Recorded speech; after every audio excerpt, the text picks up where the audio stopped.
They slide all the way up to the wall. Sparks flies. They're battling for second coming out of turn 4. Holy cow, what driving that is. 43 years ago, the NASCAR series was on the dirt. It's been 43 years. The King won the last time. Dillon wins this time.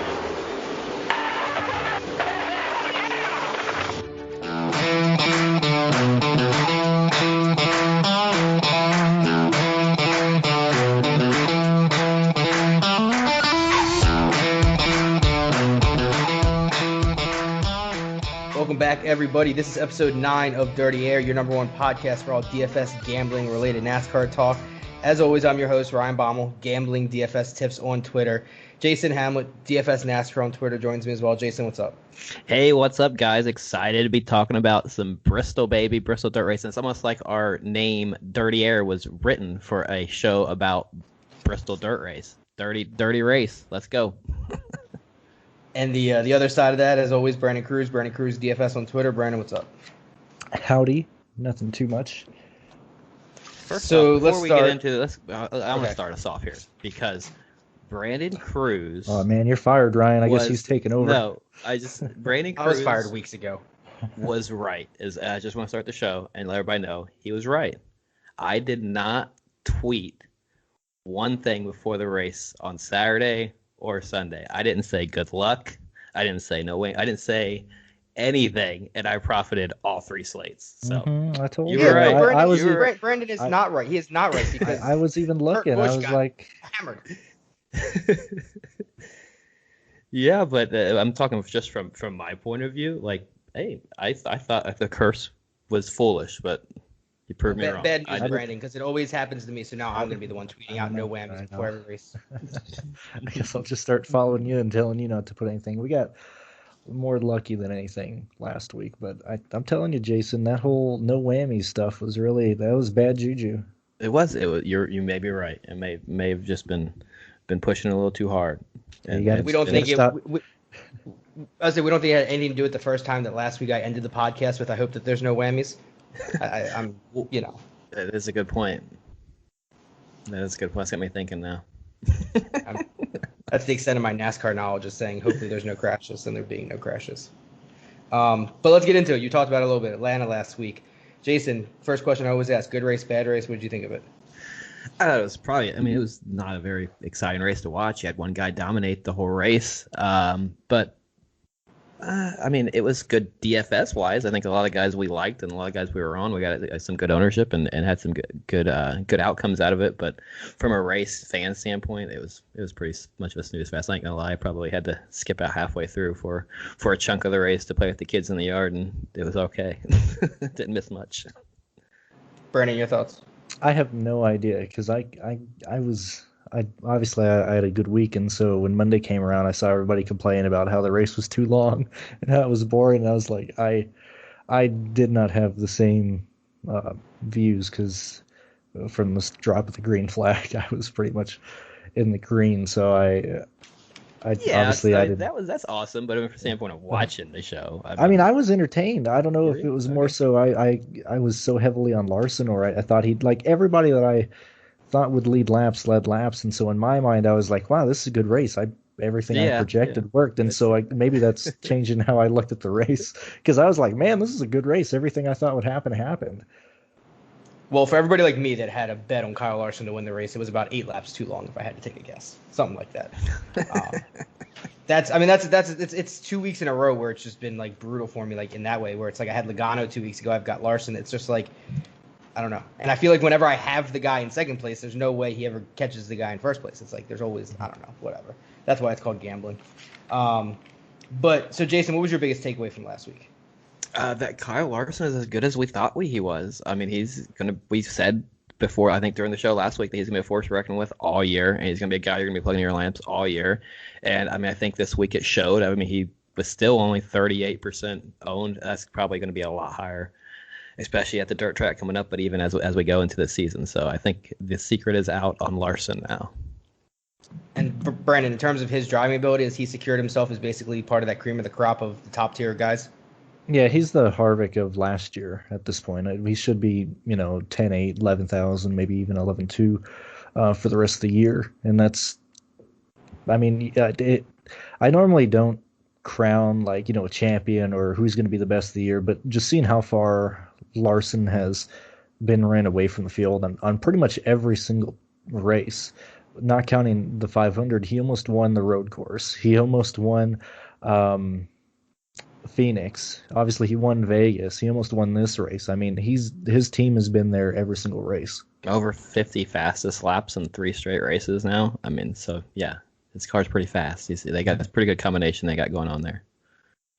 And so, Brandon, in terms of an overreaction, I know a lot of people are still overreacting, or at least already calling it the demise of Stuart Haas, and basically Stuart Haas will never win a race again. It seems like you might be on the other side of that a little bit, not as concerned as some of these people. Yeah, I'm not really worried about it. I mean, look at Harvick. He basically went from a lap down to racing through the field again to finish inside the top 10. At least I think he finished inside the top 10. Yeah, he did. I mean, it's unfortunate what happened with Harvick. Yeah, he finished 10th. I mean, sure, he didn't lead the race that even myself thought he would do, but I mean, seeing what that team is going through, yeah, I mean, the 10th place finish after what they've done is awesome. And even though he's not leading a lot of laps, I mean, he hasn't won yet this year. I don't have that expectation of like, hey, he needs to win right out of the gate. But they're doing well from a racing standpoint. They're finishing well. It's just, DFS wise, they're not the play this year right now. And let's be honest, is that a Stuart Haas thing? Well, I even a Harvick thing. Well, I put in our private Discord earlier is that people forget that Stuart Haas is basically 2 rookies. The dude who's just, a meh driver, and Eric Almirola, and then it's Harvick. So this team is just full of undiscovered talent, and like I just said, one guy who really hasn't done anything. He's just there for the sponsorship. And I was saying, obviously, when I say Harvick, I also mean Rodney Childers too, because I mean they've historically been, I know Kyle Busch and Adam Stevens kind of was in that same thing where it's like some guys just consistently have been able to get their car better throughout a race and fix what they need to do. And it seems like Harvick and Childers have always been able to do that. But like you said, you've got some young drivers, and maybe it's just the ability combined with, the connections of the crew chief. It's just not what Harvick and Childers are. They could, take a cardboard box and drive into a top 10 if they had to. Yeah, and it's still the case that they're still guessing. And so last year they were guessing. They entered COVID being one of the best cars, having one of the biggest notebooks. And since nobody was able to practice or anything, they carried that momentum through last year. So they were on top of each other. At this point, the field is just caught up. So it's not that they're bad. It's just that, everybody's caught up to where they were last year. It took everybody a year to get there where they'd stayed there a year. So I think that's more what it is than, Harvick's over the hill and done with. And that's a very good point, because, I mean, we looked at the field. It seemed like they caught him towards the end of the year last year. You saw Harvick. I mean, he didn't make the Final Four of the chase. And then we saw, Eric Almirola, I know he started off very strong in the year. You're looking at his mile and a half. He was a guy you could start that's going to run 10th or 12th, and you saw he tapered off towards the end of the season. And a lot of that's just carrying over to this year. Custer is probably the only guy who's running around the same spot he ran at for the majority of the time last year, because he wasn't really over excelling. He wasn't putting up top 10s like these other guys were, so he didn't have as far to fall, I guess is the thing on that. So not overly concerned with Stuart Haas as a whole. They're going to still be a factor as we go into the season. And with Harvick this week, nobody had a car that was going to compete with Larson. So any of those guys in the top, you're just hoping for a good finish at that point, with when you have a guy who's leading 240 laps, right? So Harvick, if he doesn't get that penalty, he's probably running top 5 that whole race, close to top 5, top 6 probably the whole race, around where your Truex ran and your Hamlin. Would he have been much worse than them? I don't think so. I think the guy who kind of like stands out as a guy who's been consistent all year is Hamlin. I mean, he's showed up pretty much week in and week out with a car that's been competitive, running top 5, and his ownership really isn't drawing ownership each week. It seems like even a lot of people are steering away from the pole, and I don't know if we're going to see Hamlin on the pole in 2 weeks when we get out of Bristol. But I mean, he's been a guy who's had a car that's ran top 5. He's had some trouble, I think, what was it, like 3 weeks ago, where he had that tire or pit road penalty or something that threw him in the back, and he was able to make his way up to the front again. He's a guy who's had a lot of speed this year too, who I don't think is getting the recognition that he probably should. And the question I wanted to ask you, Jason, I know it's maybe not the best week to ask it after the week he had last week, but we're 6, 7 races, something like that into the season. Christopher Bell in a Joe Gibbs car. He's up until last week was a little bit of a struggle, but he's had a good year so far. What are your initial thoughts after about 6 or 7 races of Chris Bell in the Joe Gibbs car? Yeah, I think he's going to have definitely some good races. It was a surprise to see him struggle this week at Atlanta. You figured it was been a track that he was would have ran better at. He was definitely a guy who I've highlighted here as a disappointment as far as what the stats showed, what he should have ran at. But I wasn't really on him anyway. He's going to be a guy who I think if he's got track position on some of these tracks, he could probably run well at. He's going to have several top 10 finishes probably this year and have some upside. You just got to be on him the days and the weeks that it happens. Obviously, when we get to these short tracks, it's going to be interesting to see how much he progresses on these short tracks and this better equipment, because that was kind of his bread and butter in the Xfinity Series and Truck Series coming through the series. And Brandon, I know we talked a little bit about Kyle Larson. Obviously, Kyle Larson and Chase Elliott, the two guys at the top of Hendrick.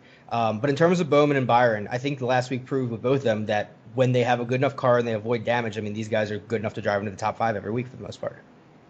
Yeah, unfortunate that Elliott lost the motor. Wish we would have had more information on what really caused that.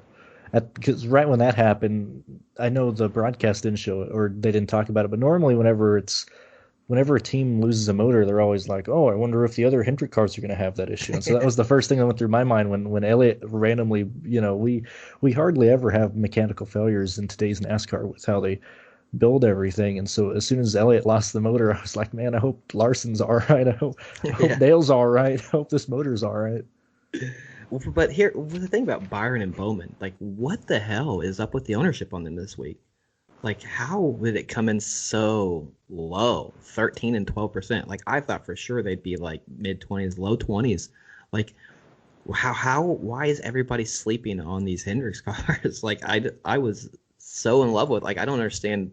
Like, that baffled me. Like, I know we had Cindric there, and obviously a lot of people bid for that Cindric track because he was 30% owned, but yeah, it's just wild to me that they came in as low owned as they did. I have no idea how people are making lineups anymore because obviously it was a bit different because Larson led everything and he had all the fast laps. So that knocked out a lot of the people who started up front. So that's why Kyle Busch was optimal, because he just had the place differential baked into his starting positions. But I don't know how people are making lineups. If they're doing like 2 Dominator, 3 Dominator, because I did a lot of 4 Dominator lineups and I just happened to be really overweight on Larson. But I mean, like you just said, Bowman at 12.4, Byron at 13.1, even Blaney at 21.8. Yeah. A lot of that, now that I'm looking at it, you see Cindric price at 8,600, Reddick, who was starting 29th, price at 8,400. And then Kurt Busch, who was kind of like that similar play in that same range, who you're getting a discount on. So, yeah, I guess now when you look at it like that, it should have been obvious that those guys were going to go low owned. But still, I mean, when you looked at the projections, we kind of figured that those guys were going to struggle hitting value, at least the Cindric and Reddick. I can't believe where Cindric came in price. Like, we talked about it last week, and then that we were expecting to be around 7,000 maybe, and to come in at 8,600, I cannot believe DK did that. And people bid.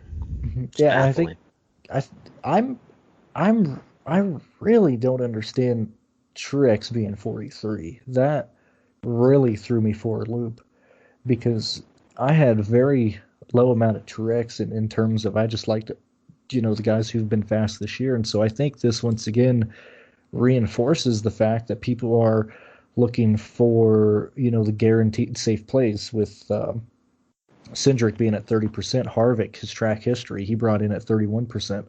And I think people are scared to take stands or try and, pick people who are projected lead laps or get fast laps. And they're just going off of track history and everything. Because this was a week, obviously one driver led the entire race. But this is a week going into where there was really like 12 cars that you could have thought could get up to the lead, get laps led and fast laps. And to see ownership pretty much concentrated on 3 or 4 guys is really strange to me. Opposite of the week before. Week before we had everything spread out, and this week we had everybody.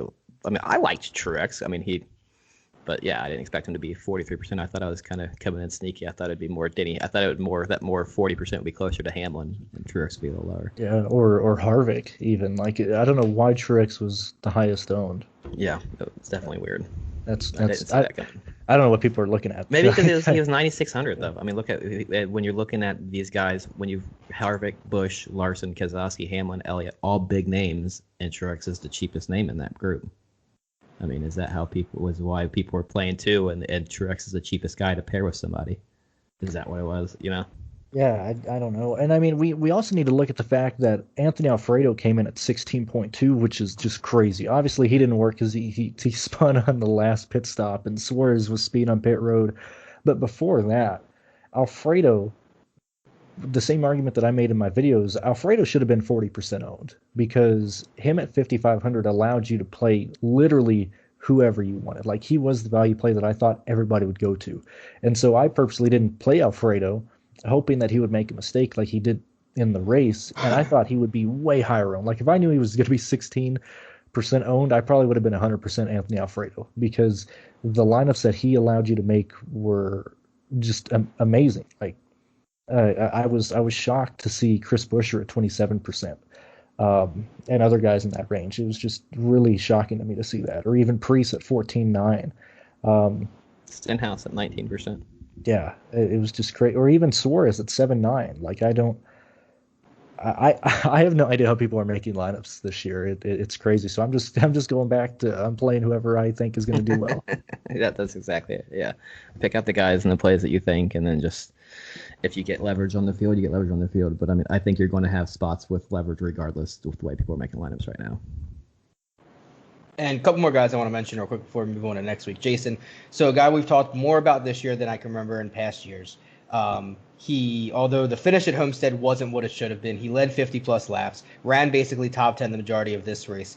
Chris Buescher, is it these kind of tracks, these high-wear tire tracks, or is Chris Buescher just kind of a top 15 driver, I think it's something you're going to have to pay attention to. Both these Roush cars have ran very well on these intermediate tracks to start the season, and I think that's something that we're going to obviously be paying attention to going forward, and we're going to be playing these Roush guys as we come into Mount Halves. Where it becomes interesting is to find out if this speed is going to carry over into some of like a Darlington. Like, is the speed going to carry over to a Darlington? Is it going to carry over to some of these tracks that aren't like the Atlanta and the Homestead? Like it, and I mean, they ran well at Vegas, right?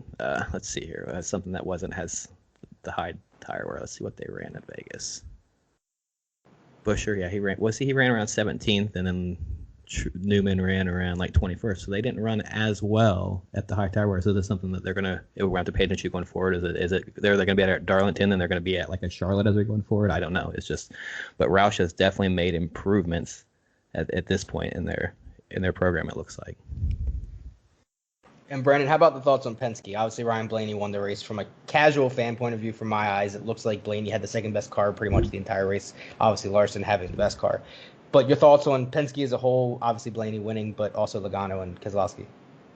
I think Penske's a strong team.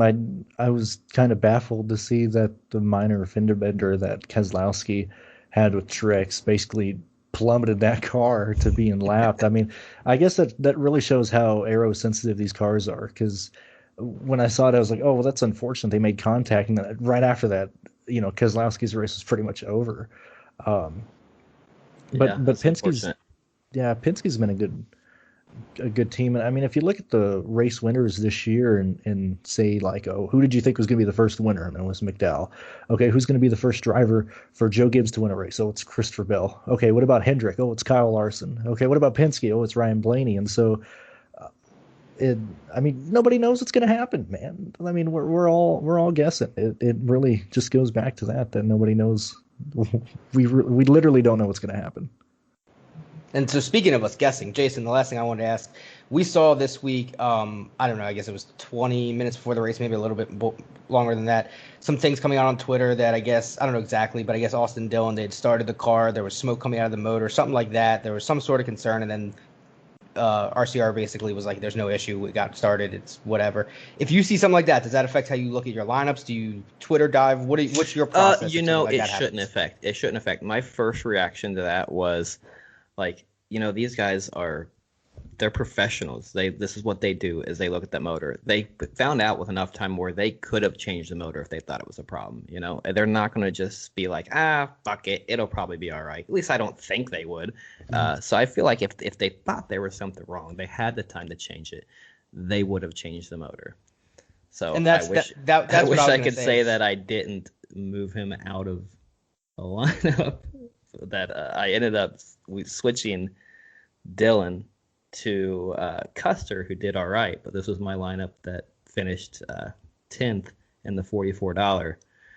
So if I had Dillon over Custer, I'd probably take down a shit ton. So no, it shouldn't affect your decision. Don't get cold feet on something like that. And I would say the way that you said it was kind of like the way that I'm thinking of it from like a stupid person point of view. It's like, well, especially a team like that. It's not like it's a small team where it's like they're just out here trying to get what. It's like they're not going to put Austin Dillon on a car and be like, you know what? There's a chance this motor blows up in 10 laps. Like if there's anything wrong with, like you said, they're going to get it fixed, right, Brandon?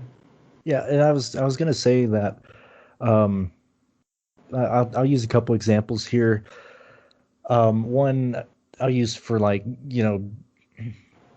let's say older cars for an example. So like say when you start older cars, sometimes you'll have some smoke come out of the tailpipe, and that doesn't necessarily mean the motor's just done. It's just because the motor's old. If you look at race cars, when I was in the garage this last time at Phoenix, not this last race or last year, but before COVID, I was in the garage and I was around the Rick Ware cars because I get more entertainment looking at the Rick Ware vehicles than I do the other guys, and they were starting their cars up and they were doing the same thing. The initial startup, you normally have some smoke, and it could be from, maybe the motor or the ECU is running the car too lean, or, just something not catastrophic. It's just, however, the motor's running right there, and then you usually see them tuning the motor in the garage just to make sure it runs correctly. I'm pretty sure that's what it was, and we don't normally see the RCR or even like the top teams' engines do that, but I wouldn't be concerned. That didn't concern me at all, because I figured that was just what it was whenever they initially turned the motor over. Whoever reported that, they're not used to seeing it on the newer cars or on the better teams, and I think that's kind of how it got blown out of proportion, because I wasn't concerned about that. The person I was concerned about was Chase Elliott. As soon as Chase Elliott went to the back, I told everybody in my Discord, I was like, look, I'm not playing Chase Elliott now. I don't see him going through the field. This is not a track to where you're going to be able to fly through that field. I was like, by the time the competition caution rolls around, he'll probably only be up to like 19th or 20th, just because the field's going to get spread out and he's not going to be able to drive his way through. And that's exactly where it was at the competition caution. And so that kind of goes, I know it's not the question that you asked, but that's a situation to where I would really start pulling drivers. If it's someone that I don't think is going to have the fastest car right off the bat, and they go to the back due to inspection or whatnot, I'm pulling them out of my lineups. Now, if it's somebody that I project to be the fastest car on the track and lead a lot of laps, that's when I keep them in. So it's really a per driver basis or a per situation, situation there. And I think just the thing with Austin Dillon, like something that we should talk about is he's been running really solid. Like, just from the end of the year last year through the chase, the good runs he had, how he started the season this year, this team has looked very competitive. He's had fast cars. He ran like top 6, top 7 at some point this week. It's just something we're going to have to decide. He's going to be starting again top 10 as we go forward through this season. If we're going to still be playing Dillon, I think there's definitely going to be more and more opportunities as this team gets more and more. Hopefully, you never know. Like as these other teams start making their steps, maybe we start seeing Dillon run 14th, 15th, like what we were kind of used to seeing. But if this team keeps making tracks forward, he's going to be a guy who you're going to be able to find value in that mid 7K range, starting around 10th or 12th on these mile and a halves, and he's definitely going to look to have shares of him probably most weeks. Mm-hmm. Anything we missed before we get into this week, guys? I don't think so. This episode is brought to you by Prize Picks. Tired of losing in fantasy sports? Times are changing. Now it's just you versus the numbers. Prize Picks is the perfect place for you, whether you are the biggest sports fan around or you're a seasoned vet in the daily fantasy space. On Prize Picks, you simply select 2 to 5 players and predict if they will go over or under their fantasy projection. Think Denny Hamlin is going to win the big race? Take his over and win real cash today. Prize Picks gives you the chance to win 10 times your money for getting 4 predictions correct. Entries are so simple. They can be made in less than 60 seconds. Sign up today at prizepicks.com or on the Prize Picks app and use code DIRTYAIR, that's DIRTYAIR, DIRTYAIR, to get a 100% match on your first deposit up to $100. Prize Picks truly is daily fantasy simplified. All right, so let's get into this week then. Food City Dirt Race, Bristol Motor Speedway. For the first time in 51 years, I think my math's right. I think the last time was 1970. A NASCAR race was on the dirt. We're at Bristol. It's the dirt track. 250 laps, 75 in stage 1, 75 in stage 2, 100 in stage 3. I'm not really going to ask much this week because I think we're all kind of – I know we're always guessing, but this week we're really, really guessing. So I think the best strategy here is for you guys kind of give your initial thoughts and then just let the two guys talk it through and see where we end up in a little bit.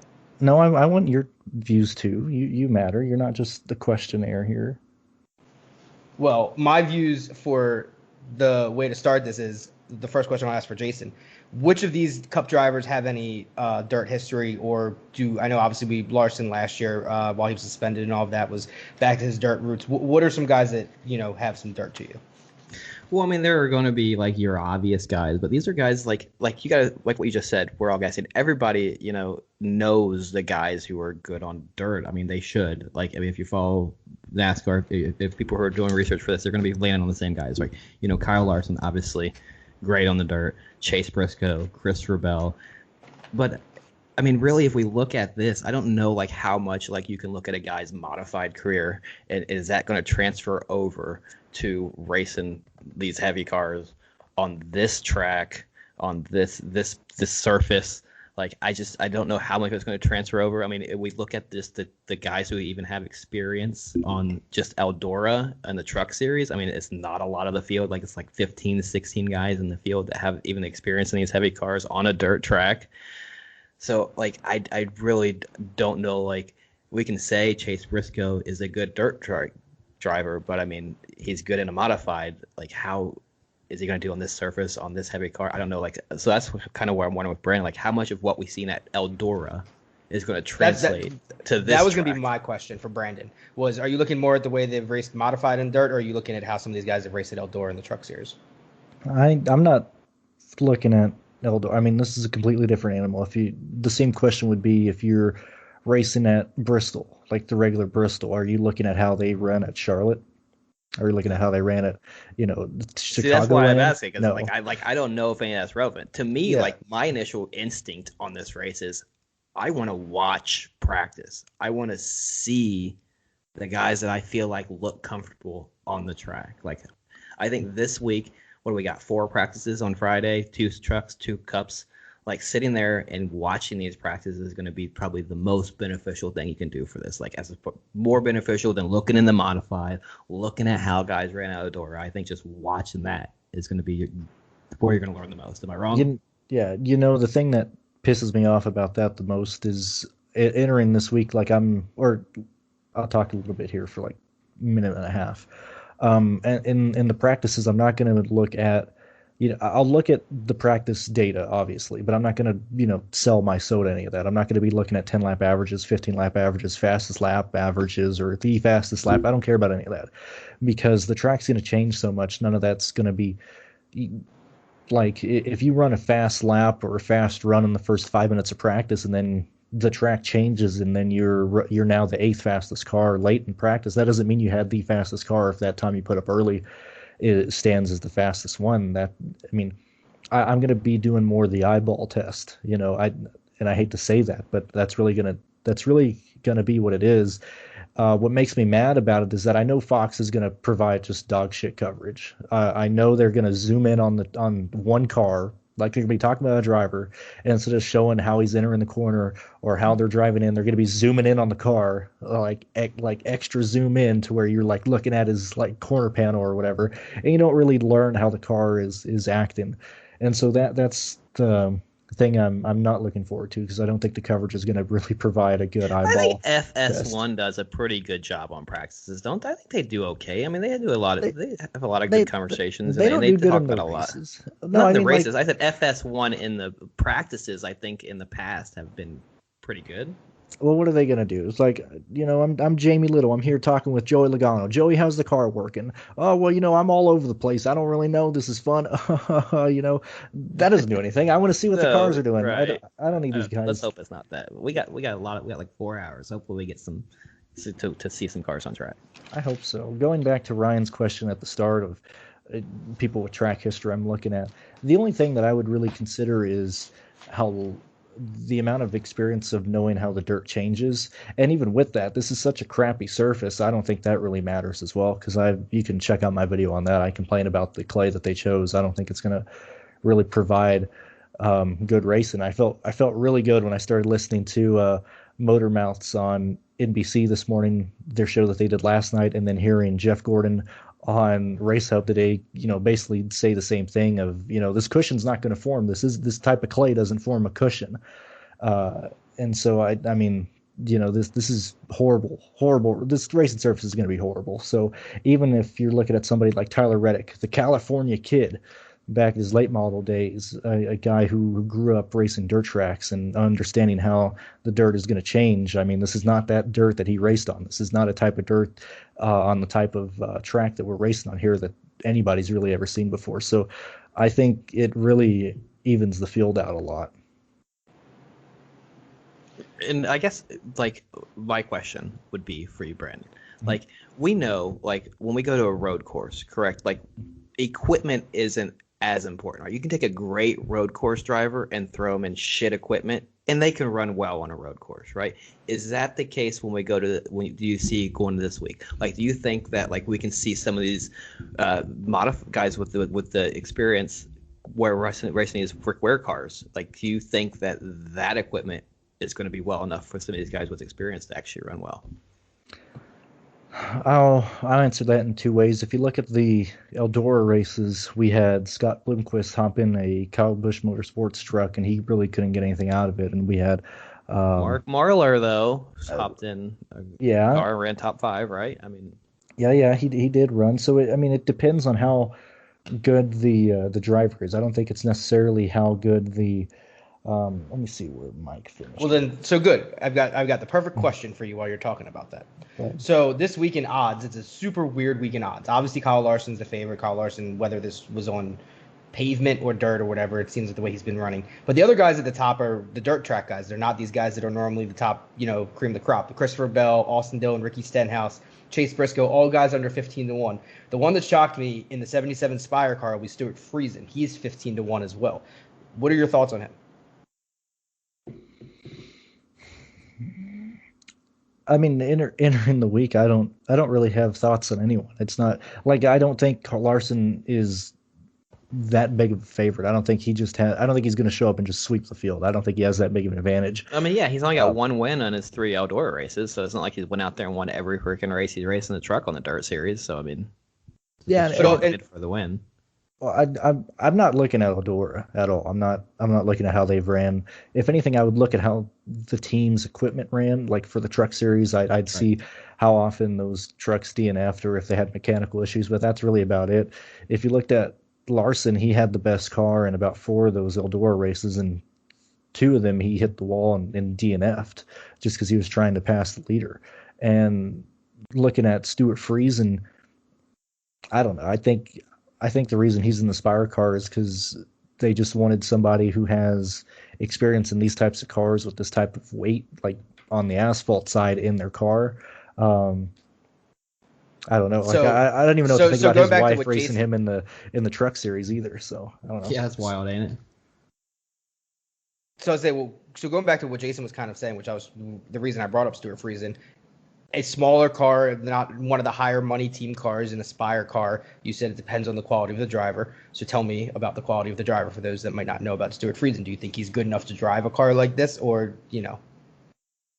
Oh, yeah. He has the talent for it. It's just so when we're looking at equipment, I don't think we're going to see a huge discrepancy in terms of speed because I don't think these guys are going to end up going that quick. And so some of the Rick Ware motors shouldn't be at that big of a disadvantage, but this is going to be a really demanding race, not only on the track and the drivers, but the equipment.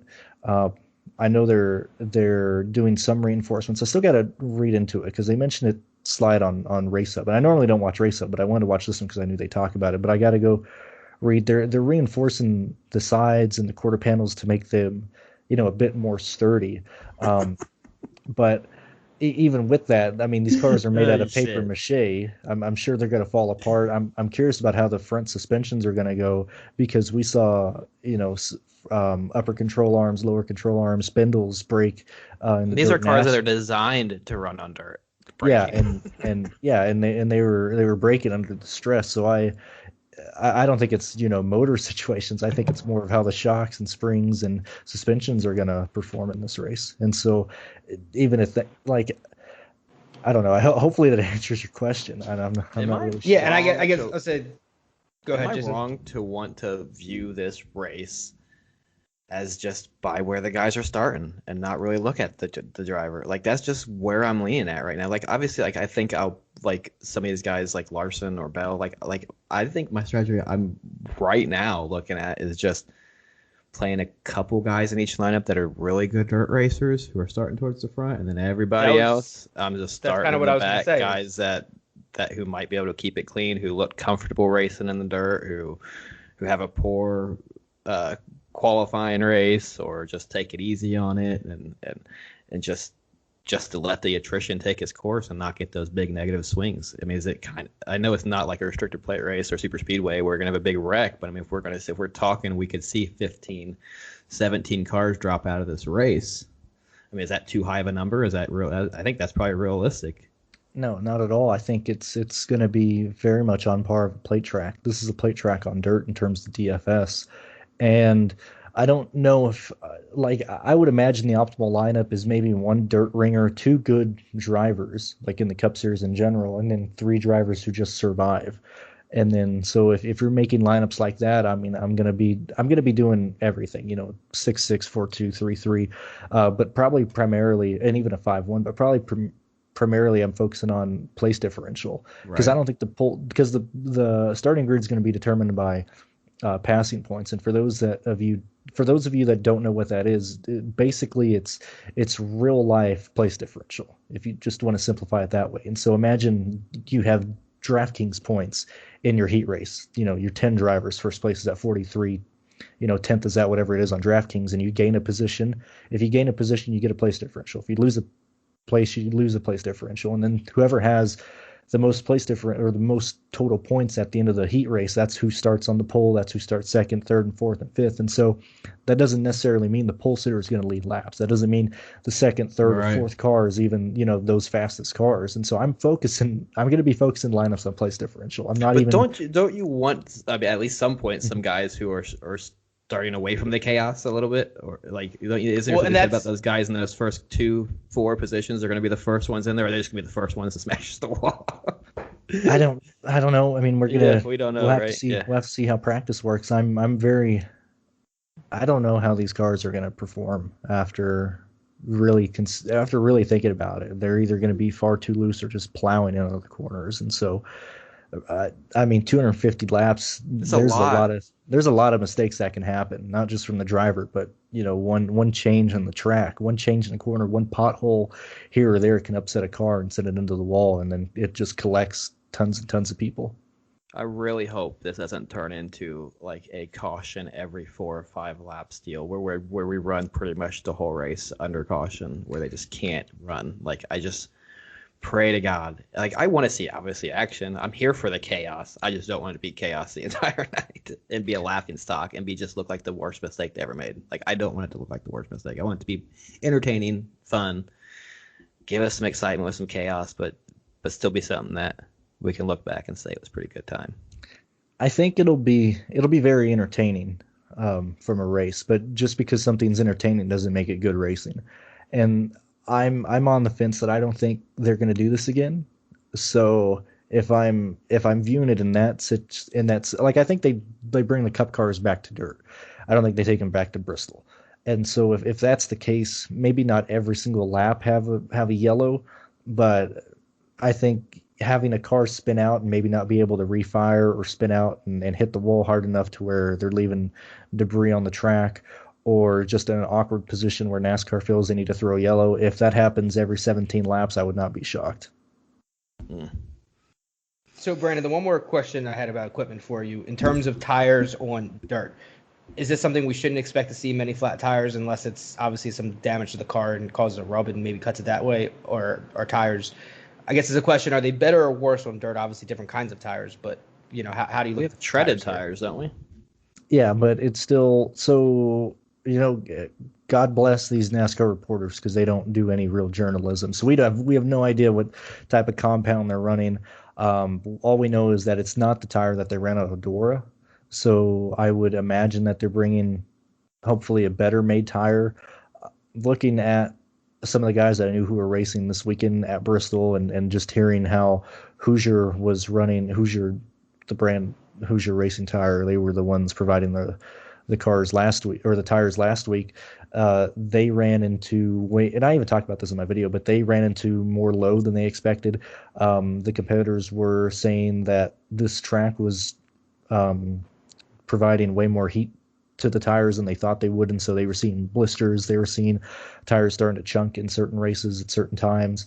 And so if you have this race, go 250 laps on that same surface, say if they don't do, a track prep or do something to the track like at the end of stage 2, we might run into an issue where we do see tire failures or tires start to blister and have issues in that third stage. And that's outside of, fenders hitting them or, other blown tires or other tires having issues outside of, blistering or becoming flat. As obviously that's going to get worse as we go, right? Because as that track, the tracks are going to be hard when they start, right? But is that something that like when you have that hard surface and it gets harder and harder and the dirt sitting, has it become like sandpaper even on the tires and make it even worse? The grit from the dirt on that hard surface with them running, is that what's really causes a lot of the tire wear? Or is it just the heat? So imagine, say if you have like a pencil eraser and you have some like wet sand on like a table or something and you're running the eraser over it. Obviously in the beginning it's not going to have any friction against the table, but once the sand starts being removed and you start getting against that table, it starts removing more and more of that eraser. Now imagine if you're doing that at a really high speed, then it heats the rubber up. And so normally in dirt track racing, if you look at pictures of like sprint cars or modifieds or really anything on dirt tracks, if they run like a really fast main, like a really dry slick racetrack, you really see the tire being bald and all those treads that you see really aren't there. It almost looks like a racing slick. And it's not necessarily that you have, well, obviously you have tire wear, but it's more so of the temperature of the tires. And I guess you won't know this if you've never touched a tire once it comes off a racing surface, but even on asphalt, they're like super hot to the touch. Like you'll burn your hand with that. And on dirt, it's the same thing because they're just spinning against that surface. And so if you touch it with your hand, it's like hot. Like it's like if you put your hand on an oven or on a skillet or something when you're cooking at the house. And so it's just whatever life that rubber has. And we won't know that. So in the practices, maybe we'll get an idea from the truck race, but even the truck race isn't that long.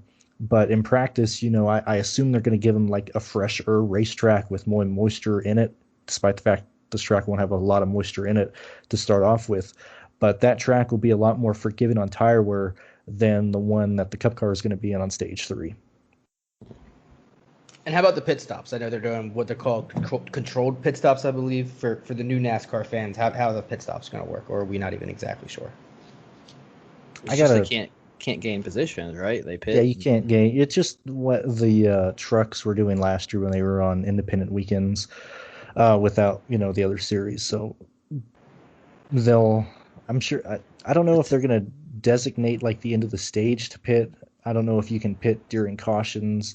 I'm sure you can because they're utilizing the pit roads, and so I just assume if you pit under like a caution or something. I assume caution laps aren't going to count. Like I'm not even sure what they're doing in that sense either. So I wish I could answer that question for you better, but I don't know. I think caution laps count. I think if you pit, I think caution laps count, and I think how it is you're allowed to pit under green, but if you pit under caution, then whatever order you come in is the order you come out, and the guys who don't pit move up. So I think that's how I understood it. But then is it also like, because like you don't lose positions, but you can go laps down, right? Because they don't have that for. I think you have to beat the pace car, right? I think as long as you beat the pace car, you keep your position. Is what I But I don't know. I mean, these are questions we shouldn't have Bob to have. These are questions to ask Bob Palkers. He'll tell you. Well, how about Brandon? How's the difference in fuel mileage or the fuel window between dirt and? Like, can we look at a normal Bristol race and say that's gonna be the fuel mileage? Or fuel mileage ain't gonna have a difference in this race. Okay, no one's gonna worry about that. Matter. Yeah, they're gonna wreck every 15 laps. They're gonna get fuel whenever they want. They'll probably be able to walk next to the car and fuel it as slow as this pace is gonna be. So I guess you guys tell me what else haven't we talked about that we should talk about? Because this week, like you said, we're kind of guessing. We're kind of just trying to talk through a couple of things. What haven't we mentioned we should mention? Well, I mean, obviously, you should always gamble within your means, but I think this week is a week to just have fun and don't go crazy and blow in your bankroll. I don't think you're gonna have a lot of providers now who all of a sudden expert dirt race guys are gonna be telling you they're gonna just be looking at the Eldora stats. That's all everybody's looking at. I'm going to be leaning a lot on Brandon probably this week and reading about his. I don't even know if I'm going to put out any content for this. If I do, you're not going to see any cheat sheets out of me. I don't think this is a cheat sheet race. I don't think this is a race where you're going to be looking at a lot of data. Like Brandon said, I think it's an eyeball test. So, yeah, I don't think I really know what else to talk about. I would recommend, I know Brandon's mentioned a couple times, is to look at his video breaking down the track. I watched it today. It's very good, about 20-some minutes, and he does a very good job breaking down the track surface and what we can expect in this race. And can I get you in the mindset you need to be to approach this race? Yeah, and I tried to make that without a whole lot of technical terms. Like, I tried to make it as easily understandable as possible. He tried to make it so somebody like me could watch it and understand what he was talking about. That's what he's trying to say. But essentially, I'm saying is embrace the chaos this week. You have to know that if you're going 100% ownership on a guy across 20 lines, you're asking for trouble. You're most likely gonna. I mean, it's gonna happen. Like I wouldn't be surprised if Kyle Larson, everybody's 75% owned and he wrecks him 3 laps in. I mean, I would not be shocked to see the dirt ringers like Larson, Bell, Briscoe. maybe even Briscoe, and they're going to talk about Austin Dillon's win in the 604. Like that's the neutered super late model. Like if you want to look at who got experience, yeah, but if you look at who has track experience, if you want to make that argument, Kyle Larson and Kyle Busch ran the fastest cars at Bristol this past weekend. So I wouldn't be pushing up Austin Dillon as much as probably other people will, but I would not be shocked if we saw if we saw Kyle Larson, Austin Dillon, Christopher Bell, Tyler Reddick be like the highest owned drivers, regardless of where they start. Like I'm almost, if I'm going to approach it like a plate race, which I think I am, if Larson is going to be high owned, I might just not even play him in general and just hope that he wrecks. Yeah, especially on a week where nobody knows what's going to happen, right? This race could turn into the biggest cluster where it's just impossible for anybody to run good, and everybody on the track struggles. So, yeah, I think that's definitely a great strategy this week. GPP wise, I mean, if you're the type of person that takes leverage, and it's kind of like the whole iRacing situation. I mean, to an extent to where it's like you just played the guys who weren't going to destroy your week, and there's no reason to be on the same guys that everybody else is on because we don't know what the hell is going to happen. So why follow the field when you can be different? And I know you guys aren't bettors as much, but in terms of a weird week like this week with the odds, it's you've got guys in this middle range just because it's on the dirt that you'll never see these prices on these guys again. Take all the big odds. Take everybody who's way high odds. Take them. And it's even like this race could be so bad that they have to red flag it and cancel the race at halfway because the track is so bad. I mean, we could see some crazy winner because they red flag it and they can't finish the race because they got big ass potholes and they can't fill them. You never know. This could turn into a huge cluster. And one other thing, I want to bring this up before you bring up your bets, is that I checked it earlier today, depending on what site you're looking on, there's 70, 60, 50% chance of rain through this entire weekend. So we might even run this, I mean, because they're off the following week, so we might run this on Monday or Tuesday. And if it rains on this track, it's just anything they learn in practice. I mean, any dirt track is not the same week to week, but if it rains in between, like it might rain out practice, it might rain out the heats. How quickly can they run after rain, though? Can they run? Depends on how much rain it is, man. That's not even, can they drive the track out? It's, if it rains and it turns into a mud fest, they're not going to run the race there. And you can't help but dry it. Yeah, right? you can't dry a track out. The way that local races do it is they'll try and get the heavier cars that are in the pits, and they'll just pack it down, trying to pack it down right after a race. They're not. I doubt NASCAR is going to do that here. So if it rains, I don't know what they're going to do there. I'm sure they're going to delay the race because they want it to be with a certain moisture level. And so I mean, if that happens, we're just along for the ride at that point. And so, Jason, the question I was going to ask, and obviously I do agree with if you're going to take some bets, obviously these longer shot guys because you don't know what's going to happen. But even before you get to those crazy odds, guys in the middle that are never these odds, Kevin Harvick, Brad Keselowski, guys that are 40-1. I mean, at some point, are you just like, okay, it's still Brad Keselowski driving that car. Like at some point, like 40-1, it's like, if there's a caution with 4 laps to go, whatever, and he's still in the. I mean, is that how you're looking at it, or is it more of a Kyle Larson's 2.5-1 for a reason because he's Kyle Larson on dirt tracks? Yeah, I mean, I would think 40-1 for BK sounds like a good number. I mean, there would be more things that I would be less shocked about BK winning this race than a lot of other guys. I mean, he at least has a start in a truck series on this. So I'd say let me rephrase that for you. Out of these top end drivers that we see week in and week out in the Cup Series, which of them would you be the most concerned at driving at a dirt track? Somebody like a Kevin Harvick. Yeah, I would say probably Kevin Harvick. I mean, I don't know the extent of these guys' background. They're all haven't raced dirt tracks in so long. I mean, I think you would have to worry about them all struggling, but Harvick's probably one. But I think the guys who would probably struggle the most are the guys who maybe grew up and just raced pavement. So you'd have to look into that. But I think all these guys are going to struggle this week. So I think Michael McDowell struggles a lot. If you were to count him as a guy that we see week in and week out, I think McDowell has a hard time. So, speaking of guys we don't see week in and week out, Brandon, you may or may not have any of these answers, but as I go through the odds, can you let me know who Chris Windom and Mike Marlar are? So Mike Marlar runs super late models, sometimes in the World of Outlaws, sometimes in other series. Same thing with Chris. They're both dirt track guys. So if there's a name you don't recognize, it's in this race, it's because they're like a dirt track ringer. We haven't seen a dirt track ringer really show up at Eldora and really blow the pants. We've seen them finish well, but they don't dominate like those teams expect them to do. But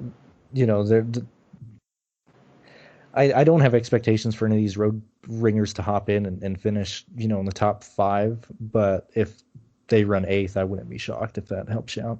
I think the thing about these ringers that at least going back to when we saw them in Eldora, and from a DraftKings standpoint, is you were able to find some solid value out of them. Like, I don't think you played them to dominate. A lot of times they're priced in the range where you're looking for just that position differential or just a solid finish top 10, by the way there's price. So, I mean, as long as they fall into a good price and DraftKings doesn't Austin Cindric us on them, I mean, I like I said, I don't know if the Rick Ware equipment is going to run well at Bristol, and if a guy like Chris Windom can, but I mean, as long as he's running laps, I don't imagine he's going to go out there and just putt around. I imagine he's going to try to run. So I mean, if we're seeing a lot of attrition, and he's priced around 5,100, 4,500 or something stupid because it's DraftKings, and yeah, I think you might start looking at him at that point, or even 6,000. Just like I said, it just depends on where they're starting at, where they're priced at. Brandon, one final question I have for you real quick before you get into he's got another thought. I got another thought. Man, here's my fun fact. So if you want to talk about, I don't know how well Blaney's going to do, but some people may or not know this, but he has a sprint car tattoo on his chest, or on his stomach rather. It's his, I think it's his grandfather or his uncle, but just keep that in mind. I mean, this dude's crazy enough to put an ugly ass tattoo of a sprint car on his stomach, so just keep that in mind. He does got 2 truck series starts at Eldora with a top 5, so he does have some experience in these heavier cars. So, and Dave Blaney is one of the best sprint car drivers out there. Yep. But I don't know if that's translated through Ryan, but we'll see. Well, the learning how to see the air on the super speedway is translated through sperm to junior. So yeah, he was the Pied Piper. So we'll see. Brandon, is there any chance Anthony Alfredo wins this week? No. All I wanted was like slight yes because he's 350 to 1. Are That's you all. I betting just needed a Chase slight yes. Briscoe this week? No, I cannot break. I can't. This is the week he's going to win though because I can't bet him. He's 12.5 to 1. It's like I can't bet any of these guys at 12.5 to 1. I'm used to the zero being another spot. I like looked at it. It's like what like plus 1250. It's like no, it's usually plus 125 at 2 zeros. But What is Eric Jones at? he is right in that middle range of guys. He is 45 to 1 right now. So he's in that Ryan Newman, Matty D, Eric Jones, William Byron, Cole Custer. That's that range right there. Let's start the whole who has experience. Let me go down the list of who has experience because I know if you want to. I have it here. Start the idea. Eldora experience. I'm bringing up their experience. They're across. all together. So Kurt Busch and Kyle Busch both started on the dirt in their young ages. Keselowski just started. Dillon, the two Dillon brothers have been a part of dirt track racing ever since they grew up. Running the 3, Larson obviously. Newman used to run a lot of dirt, and that's also why he's in the truck again. I believe it's for the same team that he ran the Eldora Derby with back in the day as well. LaJoy has done it a lot. Reddick, as I've already talked about. Chase Elliott here and there. Ryan Blaney's done a ton. Chase Briscoe's done a ton. Chris Wyndham has done it. Kyle Busch, like I just said there. Christopher Bell, obviously, he's a Chili Bowl winner. Don't know about the Benedetto. Logano's done it a bit this year. Wallace, I don't think so. Byron, I don't think so. McDowell, I don't think he's done it. Don't think Priest has done it. And I think Eric Jones has some experience. Stenhouse, I want to bring this up. Stenhouse is one of the safest drivers in dirt. Like, you don't see him wreck a whole lot. If you look back at like his Chili Bowl races, and I know that's a different car on a flat track, but if you look at those, if you look at how he's ran in sprint cars, he doesn't wreck a whole lot. He doesn't get into a lot of incidents. I know that's kind of weird thinking that it's Stenhouse, the guy that we joke around wrecking a lot here, but I think that's why he wrecks so much on the asphalt side is because he's so aggressive on the dirt side. That helps him out a lot. JJ Yaley, ton of dirt experience. That's mainly. So is there any chance JJ Yeley wins? I think I don't think there's a chance, but I think this might be his best chance since he's been removed from the 18 car. Good. That's 300 to 1. I will put $2 down on him. Okay. I would do that. Yeah, I mean that's kind of the thing of these guys in this range down here. I mean, even like a guy you said like that you expect to struggle, Michael McDowell or Ryan Priest. It's like at the end of the day, it's still 200 to 1, and who knows what's going to happen here. With everything said. So what haven't we talked about? Anything we should mention before we get into our one and done segment? Anything we else should mention? No. Covered it all? I don't think so. I think I'm good. Are you good, Brandon? I don't have anything really to add to this conversation. All right, so let's move on to our version of the one and done, our two and done. Last week at the Quick Trip 500 Atlanta, Jason, of course, stays in first place. Kyle Larson, 55 points. Your total is now 255. I had Martin Truex, who ended up with 32 points, finished second of the 3 drivers. So I'm still in last, but at 185 points. And Brandon had Kevin Harvick, who had 27 points.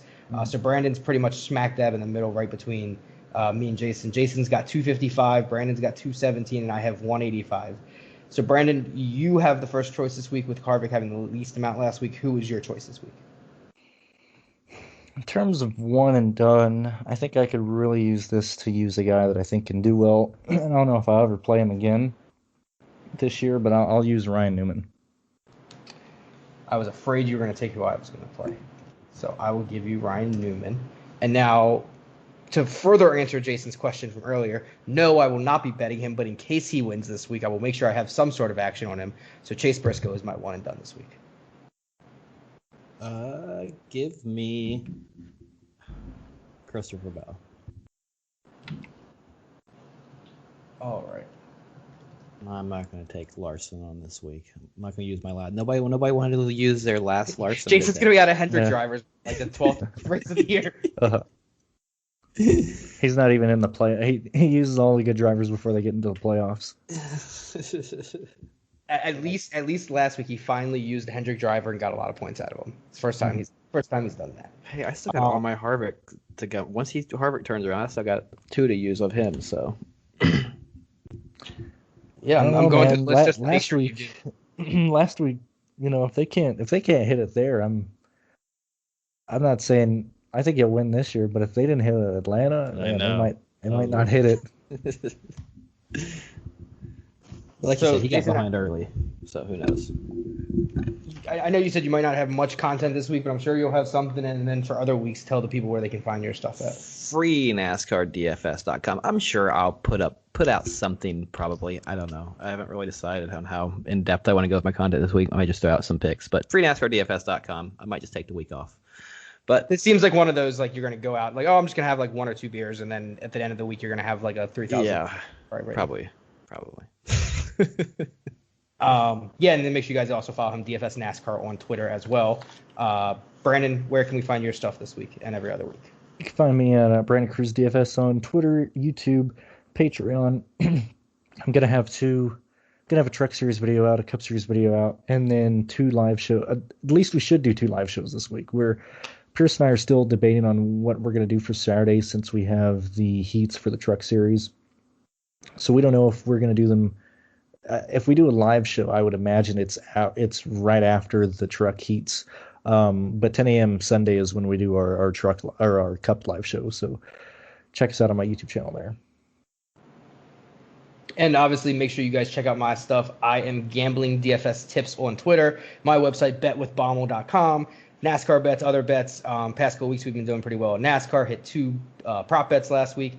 Larson stage 1. It's the 3rd straight week we've hit a stage 1 winner. And then a bet that I've also liked doing, depending on what you do, is the same winner of stage 1 and stage 2. Sometimes, maybe not necessarily this week, but you see these guys that just have the fastest car. They stay up front for the first 2 stages. I think that's kind of a good way to attack some of that stuff.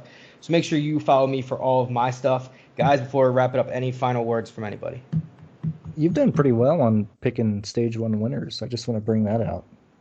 Well, I appreciate that. Pretty well on all of his bets, it seems like it's putting out. As far as like from the NASCAR side, you've been pretty profitable, I think, for the past couple weeks, haven't you? So.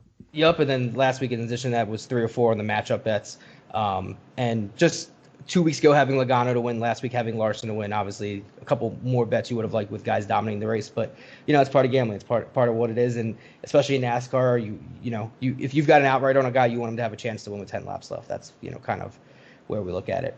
But yeah, I think we all kind of use. I use a lot of what you guys put out too, because I think it's easy to see of maybe this guy's going to struggle, or if you like Brandon last week talking about how he thought Larson was going to be fast. Some of these guys that are starting, maybe not necessarily on the pole or always on the front row, but these guys starting 4th, 5th, 6th, these guys, if they get a good restart, all of a sudden 3 laps in, they're in 3rd position. If they've got the fastest car, these guys that are winning stage 1, winning stage 2, those kind of things. I think that's kind of where you can do it. Not that these guys don't race hard at the end of stages, but it's not like it's not like it's at a checkered flag. Although Logano and Blaney 2 weeks ago, that was a little close. But all right, yeah, I think this week, like we said, a lot. Brandon will have a lot of stuff about the track. Jason will have probably his, not necessarily normal stuff, but something out for you guys. So make sure you guys are checking out both of them as well. As always, we thank you guys for listening. Next week they're off, so I assume we'll probably take next week off as well. But yeah, as always, Brandon, Jason, I am Ryan. Thank you guys for listening. Make sure you subscribe, rate, review, like, I don't know, wherever you're listening, YouTube, Apple, Google Play, Spotify, anywhere you pretty much find podcasts. That's where we're at. So on behalf of all of us, and I have dedicated this to Brandon at the end of every episode, may all of your lineups avoid the whammies. Thank you guys.